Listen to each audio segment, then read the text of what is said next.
अस्सलाम वालेकुम, this is Tayyaba and welcome back to my knitting channel. आज मैं आपको एक ही सर्कुलर नीडल के ऊपर 2 बाजू एक ही वक्त में कैसे बनाते हैं, इसकी अलाइनमेंट बताऊंगी।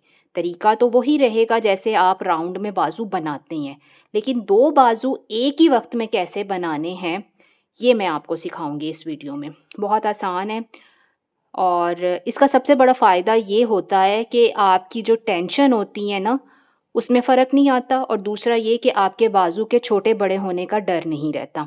कोई भी चीज़ आप इस तरीके को अपना के जो 2 बननी हो राउंड में वो आप बना सकते हैं, चाहे सॉक्स बनाएँ, बूटीज़ बनाएँ, ट्राउज़र का लेग्स बनाएँ, तो ये अब आपके ऊपर है। टेक्नीक किसी भी चीज़ बनाने के लिए सेम ही रहेगी।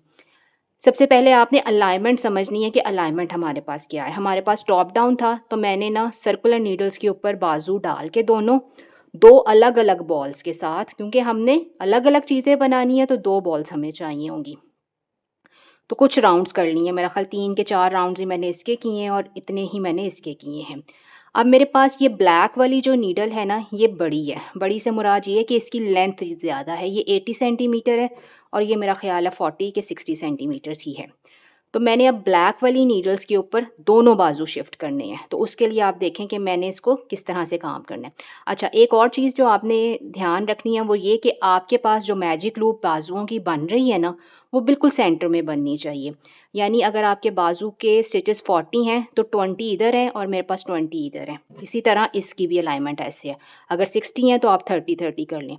कम ज़्यादा से भी बाजू इसी टेक्नीक से बनेंगे, लेकिन अगर आपके पास हाफ़ हाफ़ हो ना, हाफ़ का स्टिच काउंट हो, तो वो आपके लिए आसानी हो जाती है। मुझे इसलिए नहीं मुश्किल होगी कि मैंने स्टॉकिंग नेट में बनाना है, लेकिन अगर आप कोई पैटर्न डाल रहे हैं या अगर आपने डिक्रीजिंग करनी है या इंक्रीजिंग करनी है बाजू के लिए, तो वो अगर आपके पास number of stitches exact half होगा तो आपके लिए आसानी हो जाएगी। मैंने तो ना इसमें डिक्रीजिंग करनी है, ना इंक्रीजिंग करनी है और ना ही मैंने कोई पैटर्न डालना है। इस वजह से मेरे अगर 1-2 स्टिचेस आगे पीछे भी होंगे तो मसला नहीं होगा। तो मुझे ये वाली वायर के ऊपर अपने दोनों बाजू शिफ्ट करनी है, तो इसके मैं पहले आधे स्टिचेस मैं पहले बुनूँगी। ये देखें, इस तरह से बॉल मेरे पास ये है, इसको मैंने निकाला और ये मैंने आधे स्टिचेस डाल लिए ऐसे। पहले बाजू के आधे स्टिचेस मैंने बुनने हैं और ज़ाहिर है वर्किंग यार्न मेरा जिस बॉल के साथ अटैच है वही बॉल मेरा इस्तेमाल हो रहा है।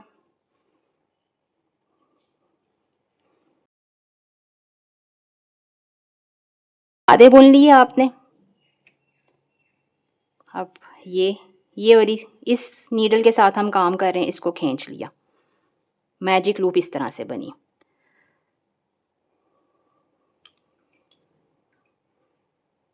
अब आपने दूसरे बाजू के ऊपर आ जाना है। ये वाला बाजू अब हमने पूरा बुनना है। सिर्फ यही एक चीज़ है जो ट्रिकी है, जो बिगनर्स को थोड़ा कंफ्यूज कर सकती है। ये देखें, ये ऐसे हो गया। अच्छा, इस पॉइंट के ऊपर जिन्होंने पहली दफ़ा काम करना है इस तरह से, वो ये गलती कर सकते हैं कि उनके जहन में आएगा कि हमने पहले इसके बुने थे तो अब दूसरी दफ़ा भी इसी के पहले बुनने हैं। ऐसा नहीं है। हमने ये जो बाजू दूसरे नंबर पे शुरू किया है ना, इसको पूरा बुनना है ऐसे।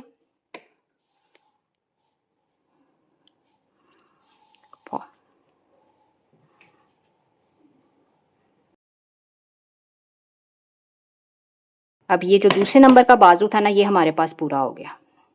अलाइनमेंट इसकी आप चेक कर लें।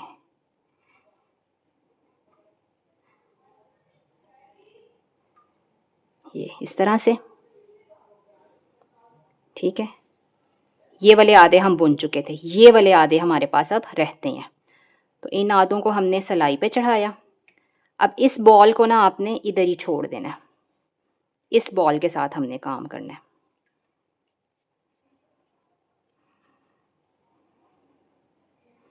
ऐसे खींचा, इसको ऐसे किया, निकल आई।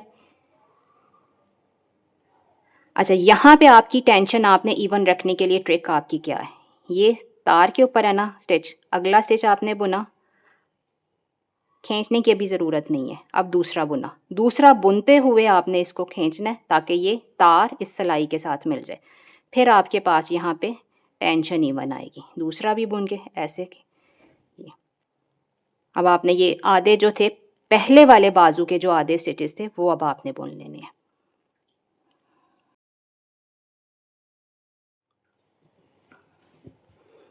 ये देखें, ये अब हमारे पास दोनों बाजू एट अ टाइम बनेंगे एक ही सिलाई के ऊपर।